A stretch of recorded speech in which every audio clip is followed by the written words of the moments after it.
Joining us now is a senior journalist, Mr. Ohi Alegbe. Thank you for joining us. Abuja. He's in Abuja. Yeah, it's good to You're be looking here. young. Great to see you. Good to see you, mentor. Yeah, Nice to see you, sir. 1960. so happy independence to Yes. Happy independence to you too. Thank you, sir. Thank you. Yeah. Yes, Nigeria is 62, and we got this independent in 1960. At what point in time, a lot of people will figure the first interregnum as a turning point in the history of the country. What do you think about that? I think first is to establish what has always agitated my mind, which is that there are some narratives that indicate that we got our independence in 1960 on a platter, or we got what they call, flag independence. I beg to disagree. I think there was a concerted struggle for Nigeria's independence. There was a structured process towards it. There was robust engagement with the colonial persons. I don't want to use the word masters, who were lording it over us at that time. But there was a groundswell of agitation by Nigerians, some from the labor movement, some from the student population, both in Nigeria and in the UK. And then you also have the media support. So this is journalist hangout, so we should also take some credit for that. So it wasn't flag independence. People fought and worked to ensure that we became free from British colonial rule. Yeah. So by 1960, when we lowered the Union Jack and then raised our green, white, green flag, national flag, we tried to come into our own. But I must also say that until 1963, when we became a republic, and then we evolved the Republican Constitution, those first 3 years were more or less experimental. We had a governor general in Azikiwe, at a point was Senate president, and we still have vestiges of colonial administration here and there. And so it was also the same 1963 that a plebiscite was conducted in the old Western region, and the Midwest region was born. Okay, but my concern going forward is that we didn't allow this process to go through maturation. We didn't run it sufficiently before the military struck in 66. Yeah. 60 to 66, just about 6 years. 63 to 66, 3 years. So we had not even settled down as a democratically elected government, whether it was parliamentary system, well, it was parliamentary system then, before the military struck, and everything was derailed. And that's where the issues started cropping up, the issues about our nation state got derailed. We had not erected the structures, we have not tested them, and then the military came over and took charge and cobbled all of us together. The regions no longer had their autonomy. They couldn't run their economies the way they wanted. Don't forget, for instance, the Western region had representation at Whitehall and all that. So there were governments on their own. There were federating units that were working on their own, and they were delivering the dividends of democracy, like we call it these days. But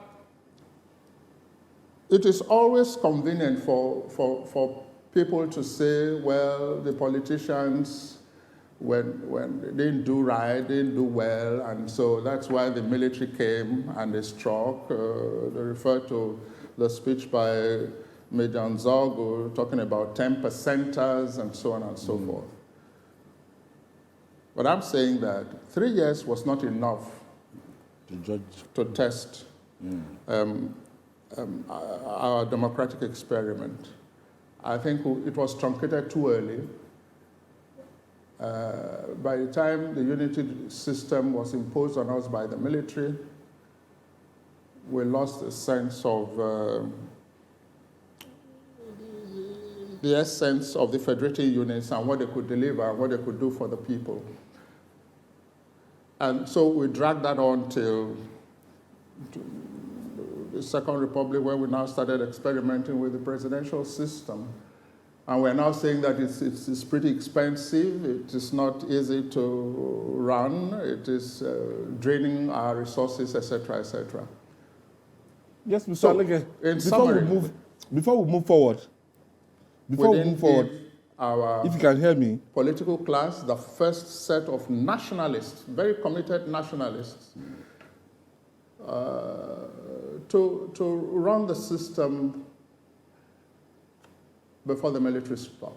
I mean, we can adduce as many reasons as possible to try to justify why it happened, why the military struck. But with the benefit of hindsight, we realize that it was absolutely wrong-headed, because not long after that, we were plunged into a civil war that was also not necessary. Yes. Necessary. I'd like you to talk about the legacies of our founding fathers. Yeah. So, in summary, that's what I would say. They should have allowed us to run with our system, so that by now we would have known where we were. Now we're all clamoring for the '63 Constitution. We're looking and say, oh, how do we revisit it and see how we can strengthen the federating units and de-emphasize the center. So these are some of my thoughts launching onto this discussion on the First Republic. Okay, I will ask you about the military. Can you hear me, Mr.? Can you hear me? Yeah. I want to ask you about the legacies of the founding leaders of this country, starting from Pa Tony Enaro, those that raised the independence motion, the likes of Obafemi Awolowo, the Azikiwes and everything, and the legacy that they set up that led to our independence in 1960, and what the kind of government they ran at that initial stage that you were talking about. Okay. Well, the nationalists, they were great minds. Let's start from even Sir Herbert Macaulay up onto Dr. Nnamdi Azikiwe, Chief Obafemi Awolowo, Ahmadu Bello, Tafawa Balewa, Michael Okpara. And then when Midwest was created, Osadebe, Chief Dennis Osadebe, and the rest of them. They were great minds, and they meant well for their country. They were part of the struggle that birthed the Nigerian nation state and space. They also had support, like I tried to mention earlier, from a variety of groups that joined them in the struggle. If you recall that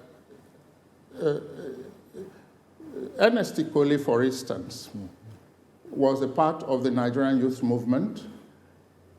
He was the editor of the Daily Times.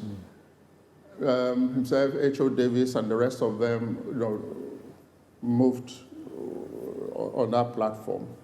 And on another flank, you had people like Aminu Kano of NEPU. NEPU was an offshoot of NEPA. Oh, no, we've had a NEPA before, which was led by Saad Zungur. So you had all of these nationalists, Raja Abdallah, Bello Ijumu, Michael Imaudu, Wahab Goodluck, Mokugo Okoye, Osita Aguna, and a host of others who worked with this frontline nationalists. So that by the time Chief Obafemi Awolowo took the reins of leadership in the Western region, Dr. Azikiwe was in the Eastern region, Ahmadu Bello was in the Northern region, and then you have Tafawa Balewa as the Prime Minister, etc., etc. You had people who were so committed to the Nigerian nation state. I stumbled on a 1952 Nigerian yearbook, and I saw the budget for that year. It was in a few pounds, and I realized that what was used to build, for instance, the Kenji Dam, and later, that one came later, but the Niger, the bridge, the Onitsha Bridge on the Niger, were just a few pounds, but it went through a due process. These were persons who impacted on their regions very positively.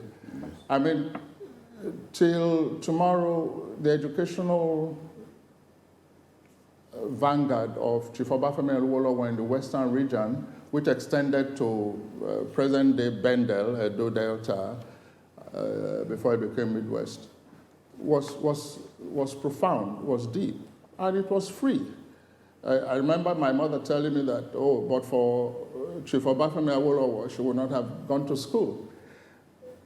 But, you know, she retired as a school supervisor. So you had education in the Western region, you had the economy with focus, taxation, they sourced money, there was no oil boom then, so there was a tax drive. It was not punitive, but people also had to understand and buy into it because the governments were inclusive. You know, they were organic. The political parties were organic. They rose from among the people, whether it was NEPU or NCNC or Action Group or NPC. You found that they were all founded by people, the masses of the people. There was I know a receipt for contributions to Action Group that I once shared with Babajide Kolade-Otitoju some years back, when I stumbled on it, of some persons in Ijesha area paying for their Action Group fees at their local level. So it was inclusive. So you believed in what you were doing and you trusted your leaders. And your leaders did not disappoint you. None of them. Whether it was Zik in the east, or Awo west, or Ahmadu Bello in the north, you could see how they impacted on people. One other thing we have to also quickly take note of is that all these issues about whether you were Do or Shekiri or Kababunu, or Igbo or Efik or Hausa or Kanuri or Fulani and all that, those issues didn't quite matter. The point was you pulled resources together, human and material, and delivered on what you needed to deliver on without recourse to ethnic origins, without recourse to religious sentiments, and so on. There was a common sense of purpose because of the visionary leadership, because of the purposeful leadership And because of the transparent leadership that the founding fathers provided. That's why sometimes I get surprised why the military struck actually, if we had those kinds of leaders. But I mean, it's a moot point, it's debatable, there are many ways to look at it. But they were great minds, yeah. Yeah. At independence, Nigeria was said to be in the class of countries like Brazil, Singapore, Malaysia, Indonesia. Suddenly, Okay. those countries appear to be light years ahead of us. 62 years after. What did we do wrong as a country that we have now I think I'm fallen? losing, Okay. Okay, maybe we'll take your question. Now, I'm saying that at independence, Nigeria was said to be at par with countries like Brazil, Singapore, Malaysia, Indonesia. But right now, all of those countries have clearly left Nigeria behind. So my question to you, Mr. Alegbe, is what did we do wrong? How come we are falling so far behind countries that we used to be at par with? Let me give Mr. Ale some minutes. I think they're trying to reconnect so that we'll be able to hear the studio. Very interesting. Yes. That those countries, when you think about the likes of the Brazils of this world, and you look at them, they are doing better. Even India. Even India. Yes. Yeah. Yeah, it's in India. In fact, I was on issues with Jide yesterday when we were discussing Nigeria. I said there was a time in the 70s and the 80s when Nigerian employers of labor were rejecting Indian certificates. Yes. Yes. We didn't. If you bring a certificate from India, we say, no, It's not good enough. Yes, it was not good enough. Right now, all our IT certification, everything. Today, the same Indians, Medical the same tourism. India is where people going for medical tourism. That is where they go to. We believe that they are Billions the of naira. best. So, what really is our problem? How did we find ourselves in such a terrible state? We do not enjoy agonizing, all the time. But it's difficult to not talk about some of these things. Yeah. If you remember, not just as a historian, but as somebody growing up, if you remember how things were, and you compare them to what we now have, there's no way you won't be full of regrets, except you are not a human being. Honestly. So how can we, Singapore, for example, became independent in 1965. But compare them to us. If we say, okay, because people will find the excuse that, America, they took them so many years. Now, at 62, the question to ask is, where was India? Okay, Jide, I think you can ask Mr. Alegbe is back on the line now. Thank you for staying with us. Before we lost connection.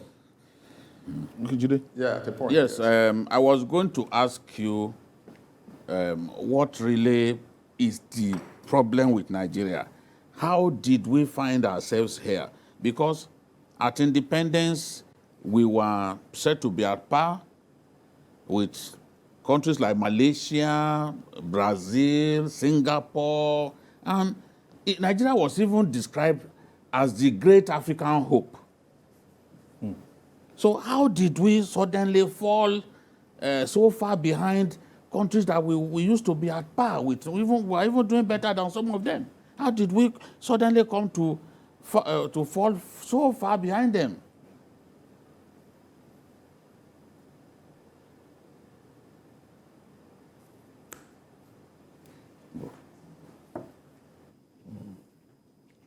So the same thing. Somebody showed the etiquettes to go to New York Nigeria Airways to go to New York in 1978 and the 80s, and the person was showing 1 naira, 20 kobo, and and the dollar equivalent at the point in time that our naira and dollar, they were running they were back at par.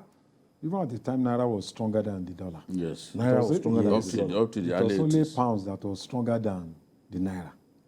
And if you remember those days when you were in secondary school, people were coming from India to come and be secondary school teachers. They were teaching in public schools. I was taught mathematics by an Indian. They would struggle to teacher. get the job, to teach in public schools in Yes. Nigeria. Any of them, any Indians. And the fresh graduate, in the 1980s, first graduate will get a car from the federal government. Pojo 504. Bursary. If you are NC holder, you get Volkswagen. New car given to you by the government. The job was waiting. So, what are we talking? Medical doctors, when you are your final year, people are already coming from Jamaica, coming from India to come and pick you from UI or ABU, to come and they are waiting for you to graduate. John Holt is already writing letters to final year students. Come and work. And even some of this, so it's traumatic. If we are talking about these things, people will think that you are exaggerating. That's what happened. My kid brother, our last born, was cleaning my mom's wardrobe, some time ago, and he found, because my dad now, being a strict and meticulous man, when you want to go to the market, it's not like where our wives will just say, I want to, you must write everything that you want to buy and attach the price to it for my old man. So my brother saw that list that my mom prepared. And he noticed that this whole thing, everything that the woman was going to take to the market was just 11 naira. You see? And we are talking about, I think around 1985, 86. 95. 11 naira. When Nigeria was 25. including 2 kilos of meat. So he saw it. He was dazed. He said, this can't be true. He ran to my mom to show her that, is this thing true? That you went to shop with 11 naira? At that time. Yes, that you went to shop. So my mom, yes, that's true. Where did you see this? But my own, let's even talk about when I was in the university, for example, my weekly feeding allowance, because my parents were living inside Queen's School, Ilorin, and my school was just a spitting distance away. So You don't need much. My dad only needs to see me on Sunday to be sure that I went to church. You understand? So how much was my Allowance. my weekly feeding money? My weekly feeding money that time was just 22 naira. No, 20 naira. And I had friends who were on 15 naira. They will live good. But teachers were among the best paid. Well paid then. Yes, both of my parents were teachers. So I was more comfortable Not the situation than now. many students. Yeah. So 20 naira will feed me for a whole week. And let me also tell you, out of that 20 naira, I am able to save sometimes up to 5 naira. So which means 15 naira. What can you do with 15 naira today? Okay, I think Mr. Alagbe is ready to answer Jesus' question on how did you get it wrong. Yeah, I think we can take a shot at it. How did all of those countries that we were at par with suddenly overtook us, and now we are so looking far at them, behind them? light years ahead. Well, there's always the recourse to the British themselves, when we want to engage in some blame game and say, well, there was a contraption that they imposed on us. If we recall that Sir Frederick Lugard himself his last tour of duty before he came to Nigeria was in the Sudan. And so he just transposed everything about Sudan to Nigeria. Northern Sudan, and Southern Sudan. Northern Sudan predominantly Muslim, Southern Sudan Christian. Country is not thriving today. Southern Sudan, that was where they had oil. It's not too long ago that they got their independence, I mean Southern Sudan, and they're still struggling to understand what the independence is about. So there is that level of understanding of the contraption that was cobbled together called Nigeria. But we realized that since the federating units, the regions then, were more or less getting along on their own, if they had been allowed to continue before the Western region crisis was foisted on the political space of present-day southwest Nigeria. Perhaps some of those things that suddenly gave the military reasons to truncate that progress would not have occurred. I'm not too sure that if we had allowed the process to continue, if 1966 had not happened, in fact, we step back in time, if all the trials of Chief Obafemi Awolowo and all of those who were with him in the Western region government had not happened, and then the military had not come in at the time they did, that would not have been a totally different story.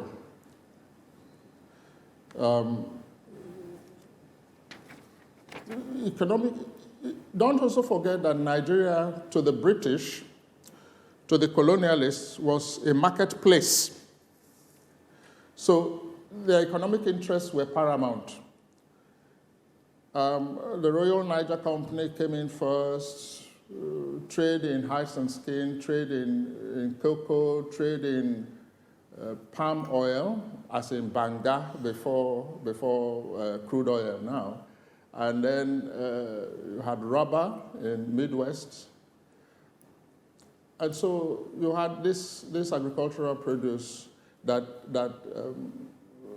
they had their sights on. A marketplace, economic interest. And to entrench themselves, they come up with some political system that they try to drive. You transpose what was going on in the Sudan, because you were now on tour of duty in a place called Nigeria, into the place. You amalgamate the Northern Protectorate with the Southern Protectorate without consideration for ethnic, national differences, because these were nation states on their own, whether Kanem Borno, whether Benin empires, or your empire, and so on and so forth. If you also recall, the word, for instance, Yoruba, didn't come into the lexicon until about 1945 or thereabouts, about the time that Samuel Ajayi Crowther was translating the Bible into Yoruba. Otherwise, you had peoples, you had Ekiti, Ijebu, Egba, Ijesha, Edo, etc., etc. And then when the military now came, we now were referring to the regions as groups of provinces. So you totally ruptured the psyche of a people who had lived together before now and imposed their own system, practiced one system in the Northern Protectorate, practiced another system in the Southern Protectorate. You had indirect rule somewhere, you had direct rule somewhere else. But now you came and brought them together. I call them an amalgam. Well, scientists will tell you that an amalgam is an impure state. So when you join alloys with all kinds of metals. So it was that state of insecurity, which sometimes I ascribe to the intense bad belly of the Oyinbo man in cobbling us together and insisting that we must practice these systems the way they want, without recourse to what we could do on our own if organically we evolved our own system. We have to leave it there. Don't also forget that in the old Our time Western is fast region, spent, for Mr. Lego. instance, we recognize the House of Chiefs, the same thing in the Eastern region, the same thing in the North, in the Northern region. So you also relied on your traditional institutions to support what we are doing. So there was derailment. Our psyche was ruptured. We couldn't focus on where we were going because you had more or less traduced, insulted, and embarrassed our leaders. Our nationalist leaders, they didn't have, I still really wonder, gentlemen, what the sin it was that Zeke or Awo or Ahmadu Bello or Tafawa Balewa and the rest of them, what was it they really did so terribly wrong, so unpatriotically reprehensible that you not just had to truncate that First Republic? So to answer your question straight, BKO and gentlemen, it should not have happened, because if it had not happened the way it did, by the time the military came in, if they had not cobbled together an amalgam and trying to insist that they would keep dictating to us how we run our affairs, and if you had anybody standing up to say, listen, we are Africans, we believe in ourselves, we know we can do it, we've done it before, we had led empires before, and we were very successful in what we were doing before you all came. It would not have been this bad. Thank you so much. Thank you for your intervention, Mr. Mr. Lego. This point. Thank you. As a nation state. Thank As you for your federating contribution. units who understood Nigeria. the Constitution and knew how to run that 1963 Constitution. Okay. I know it's finding it difficult to hear me. Thank Might you take so that. much for your intervention. We are so grateful. Mr. Ohi Alegbe, a senior journalist, somebody that we, when we were growing up, usually we look up to Remains at that my time. mentor until tomorrow. We're growing up.